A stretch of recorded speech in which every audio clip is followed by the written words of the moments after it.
এক আলেম সাহেব তার স্ত্রীকে নিয়ে ট্রেনে কোথাও যাচ্ছিলেন। পাশের সিটে এক উচ্চ শিক্ষিত লোক এবং তার স্ত্রী বসেছিল।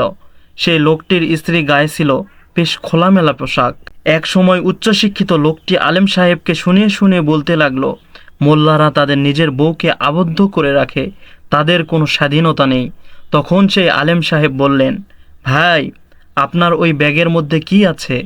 লোকটি বলল, কেন? এতে আমার মূল্যবান জিনিসপত্র রয়েছে।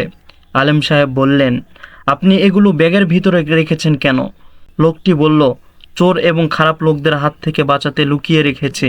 তখন আলেম সাহেব বললেন, আমি আমার বউকে এভাবেই যত্নে লুকিয়ে রেখেছি যাতে তার দিকে কোনো খারাপ মানুষের নজর না পড়ে, কারণ আমার কাছে আমার স্ত্রী টাকা পয়সার চাইতেও বেশি মূল্যবান, আর আপনার কাছে আপনার স্ত্রী ধন সম্পদের চাইতে বেশি মূল্যবান নয়। তাই তো আপনি আপনার টাকা পয়সা যত্নে লুকিয়ে রেখেছেন আর স্ত্রীকে রেখেছেন খোলামেলা। এই কথা শুনে লজ্জায় লোকটি মাথা নিচু হয়ে গেল।